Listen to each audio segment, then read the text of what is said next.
माता जानकी जी ने वाल्मीकि बाबा से पूछा, गुरुदेव एक बात पूछना चाहते हैं। बोलिए क्या है? बात ये पूछना चाहते हैं गुरुदेव, मेरे प्रभु को देखे हुए बहुत समय हो गया, मेरे बच्चे भी मेरे पति को, मेरे प्रभु को नहीं देख पाए। गुरुदेव अगर कोई पूजन ऐसी होती हो जिस पूजन से मेरा पति का मुझे दर्शन हो जाए या मेरा पति मुझे मिल जाए, एक बार उनका दीदार हो जाए, जो मुझे देखे नहीं है बहुत दिनों से, ना मैंने उनको देखा है, एक बार दीदार हो जाए, एक बार वापस मिलन हो जाए। जिस व्यक्ति का कोई कार्य सिद्ध नहीं हो रहा है, कोई कार्य अटक गया है, मिलन नहीं हो रहा है, कोई अदालत तक में बात पहुंच गई है और मालूम पड़े संबंध टूटने वाला है, लग रहा है कि ये ससुराल वाले नहीं रख रहे, या लग रहा है कि ये संबंध हमारा खराब होने वाला है, उस व्यक्ति को ये व्रत 9 दिन के धारण कर लेना चाहिए, जो माता जानकी जी ने वाल्मीकि बाबा से पूछ कर करा था, जो माता सीता जी ने वाल्मीकि बाबा से पूछ कर करा था। तो वाल्मीकि बाबा ने कहा, जानकी अये सीते सुनो, एक व्रत है, एक उपवास है, एक व्रत है, एक साधना है, अगर वो तुम कर लोगी 9 दिन तक तो ये पक्का है कि तुम्हारे पति के दर्शन तुम्हें हो जाएगा, और तुम्हारे पुत्रों को भी तुम्हारे पति का दर्शन हो जाएगा, उनके पिता का दर्शन। ठीक है, क्या उपाय? कहा शिव मंदिर में जाइए, पहले दिन 9 फूल कमल के हों, जो मिल जाए, परंतु एक जैसे फूल होना चाहिए। ये नहीं कि आज तुमने गुलाब का चढ़ाया, कल कमल का चढ़ा दिया, परसों गेंदा का चढ़ा दिया, नरसों चमेली का चढ़ा दिया, फिर रात रानी का चढ़ा दिया, ऐसे फूल ना चढ़ाए, एक जैसे फूल 9 दिवस तक। सीते हे जानकी, हे पुत्री, शिव मंदिर में जाकर अपने पति का स्मरण कर कर, कार्य का स्मरण कर कर 9 फूल प्रथम दिन घी का दिया लगाकर आप भगवान शंकर को कामना कर कर समर्पित करती हो, दूसरे दिन वही फूल दुगने हो जाना चाहिए 18। तीसरे दिन फिर 9 जोड़ लो 27, फिर 9 जोड़ लो, फिर 9 जोड़ लो, जोड़ते जोड़ते 90 दिन 81, कितने हो गए? ऐसे पुष्प शंकर भगवान को समर्पित करना। 10वां दिन होगा, पुत्री शिव कृपा करेंगे और तुम्हें अपने पति का दर्शन जरूर होगा। कर सकती हो?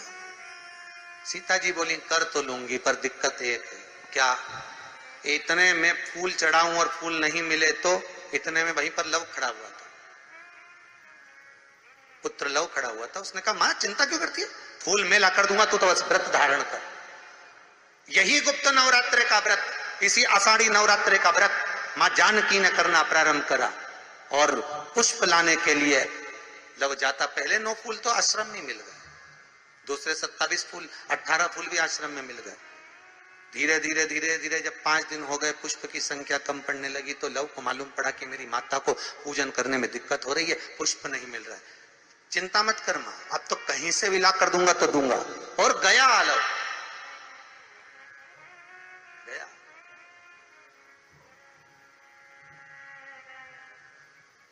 अयोध्या में पहुंच गए, जहां एक सुंदर सा सरोवर था।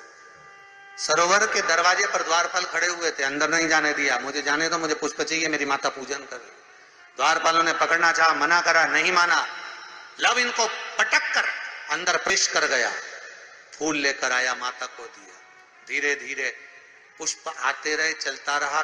खबर पहुंच गई श्री राम जी महाराज के पास में कि कोई वाल्मीकि बाबा का शिष्य आता है और सरोवर के सारे कमल के फूल तोड़कर ले जाता है। बड़ा उत्तंड है, सैनिकों को मार देता है। सैनिक वो पड़े दूरों। राम जी को सूचना मिली, आज 9वां दिन था, माता जानकी इंतजार कर रही है पुष्प आए। इतने में चारों तरफ सेना को लगा दिया गया कि आज सरोवर का एक पुष्प नहीं जाना चाहिए, और लव का युद्ध प्रारंभ हो गया उस अयोध्या के सरोवर पर। अंत में सबको पटक कर लव 81 फूल लेकर पहुंचे और मां से कहा, मां आज आखिरी का दिन है, शिव को रिझा ले। और माता ने शंकर भगवान को फूल चढ़ाया। 10वें दिन सूचना आ गई वाल्मीकि बाबा के पास में, तुम्हारा कोई शिष्य है लव, बड़ा उद्दंडी है, या तो उसको लेकर आओ, नहीं तो हमारी सेना उसको पकड़ने के लिए आ रही है। और किस माता का पुत्र है उस माता को भी लेकर आना, और किस भाई का भाई है वो उसको भी लेकर आना। और गुरुदेव आपने बालक को क्या सिखाया कि वो इतनी उद्दंडता कर रहा, आप भी आना, नहीं तो हम सेना लेकर पहुंचे। वाल्मीकि बाबा ने लिखकर पहुंचा दिया, चिंता मत करो हम पूरे ही आएंगे। वाल्मीकि बाबा को तो मालूम था व्रत पूरा हो चुका है तो दर्शन तो होना ही है, भले कैसे भी हो, भले लड़ाई से हो, विवाद से हो, पर खबर तो आ गई ना, समझौता की कड़ी तो जुड़ गई ना। भगवान वाल्मीकि बाबा समझ गए, सीता जी से कह दिया तेरा व्रत पूर्ण हो गया बेटा, अब तू कल तैयारी कर चलने की। और लव को लेकर पहुंचे, सीता जी को देखा, पुत्रों का स्मरण करा, राम जी के नैनों से जल बह गया। वाल्मीकि बाबा सीता से कहते हैं, इसको कहते हैं साधना, इसको कहते हैं तप, इसको कहते हैं साधना। आप भी कर सकते हो। आनंद रामायण का ये प्रसंग वर्णन करता है कि हम भी क्यों ना कर सकते।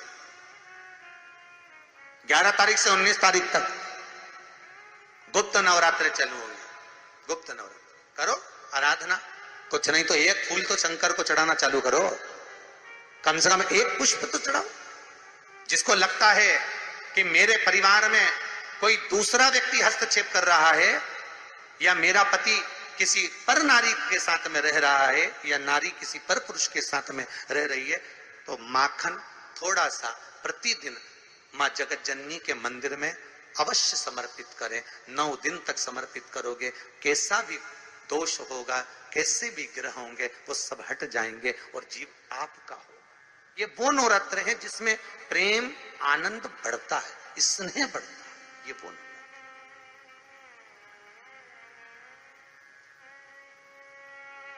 ये कोई साधारण नवरात्र नहीं है। भाई भाई में अगर द्वेष हो रहा है, विवाद चल रहा है, अदालत में बात चल रही है, कोई समझौता नहीं हो रहा, एक दूसरे से बातचीत बंद है, करो नवरात्र, यही गुप्त नवरात्र धारण करो। 9 दिन कुछ भी, आप बाबा को पुष्प समर्पित करो, फूल। लगता क्या है, कोई यहाँ लिखा तो आनंद रामायण में ये थोड़ी नहीं लिखा कि एक एक सोने की अंगूठी समर्पित करो। उन्होंने तो लिखा पुष्प, केवल पुष्प।